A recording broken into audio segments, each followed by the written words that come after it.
All right, this is going to be a quick video, but as you can see with the gatherable object health multiplier and the gatherable object respawn intervals, these are both back to normal. I put them back to normal to demonstrate this. This by far right here, this Astegon is the fastest way to mine, hands down. This is not for automation mining. This is for manual mining, but he is 100% the fastest way to do this. The way that I got him and the way that I built him: Lightning Lord, Legend, Musclehead, and Ferocious. I ended up getting some really good stats on him, but once he hits 50, he'll probably be at about 1800, 1801, I think. If I really wanted to deck him out even further and have even more power on him, then I could get some Hooker Tees and breed them up and even have more power behind that. But I just wanted to demonstrate this because it is absurd of how quickly he could just mine through stuff. So I have on him, as far as abilities, is Electric Ball, Tri-Lightning, and Lightning Bolt. So even with the Electric Ball, it puts it down pretty quickly. And this is just one little thing. And the cool thing about this as well is that instead of the little pieces like it does, it actually does stacks. So each time that you hit, it does it in full stacks.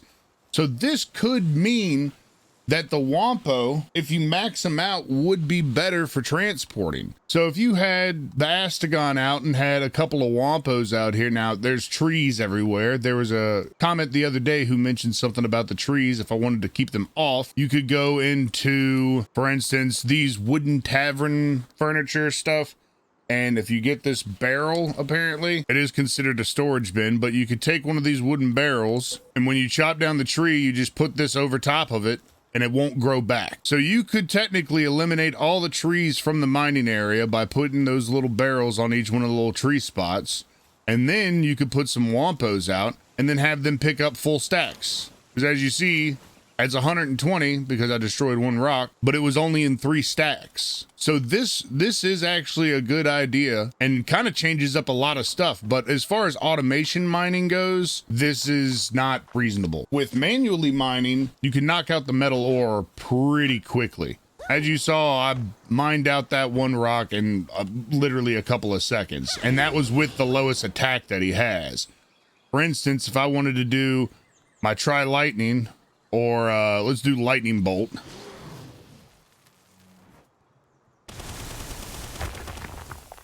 Boom, 2 rocks at once, and they're all down.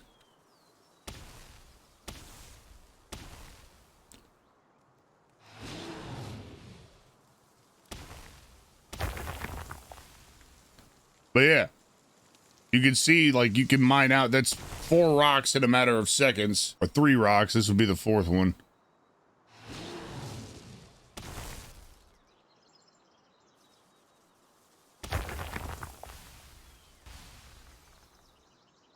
And just over here and Lightning Bolt, boom.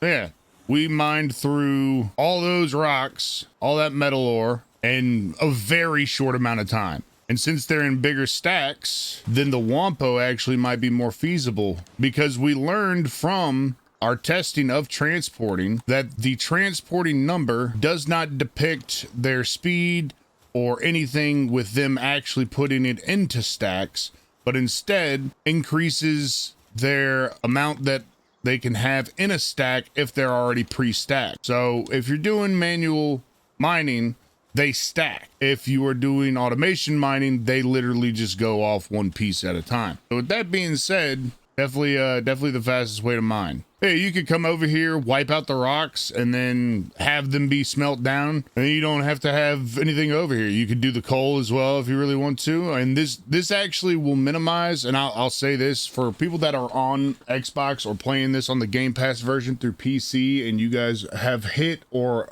are eventually this will happen to you, that you will get this world autosave data failed. A lot of people have started calling it the 60 megabit glitch. So it's an inevitability. There's no way to prevent it.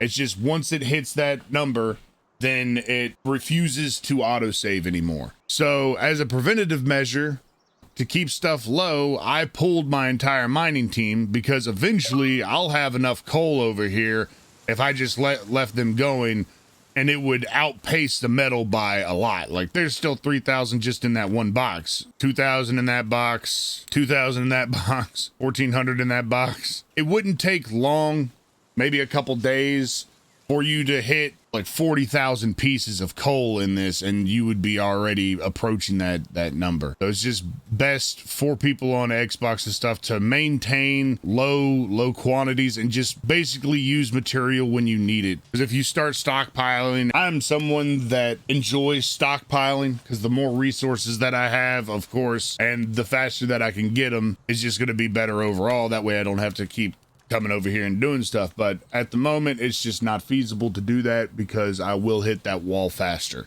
So I've pulled, the only thing that's going right now is the main base, and I got one berry patch over there, and I'm making a lot of cakes, and that's about it. Astegon with lightning. And one thing that I'm also going to mention, I'm not sure why the lightning works. The only thing that I could think of as far as with the mining itself, so I think what a lot of people's thoughts with this is, since ground is weak to lightning, then that would help mine. So does it work? Yeah.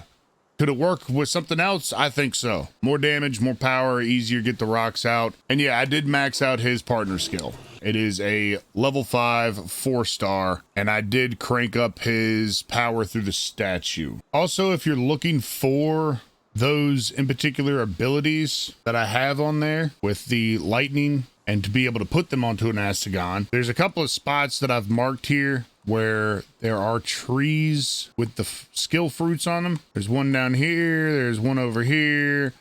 There is also one towards the main beginning, right on the corner here, right there. Those are just a couple. Your main higher skill fruit ones that you're going to find, though, I think are in higher skill areas. I haven't really found much on the lower ones, but these little stars, they're areas where there's little skill fruit trees. And as far as the breeding goes, all you got to do is just get one of these Orsex or Orzerks, however you want to pronounce it, and make sure he has Lord of Lightning on him. And other than that, you can do quite a few mixes to get Astegon. Matter of fact, if you already have an Astegon with Legend or Ferocious or Musclehead, you're already halfway there, because you can breed Astegon with an Orsec and get an Astegon. Keep you willy washed. We'll see you guys on the next one.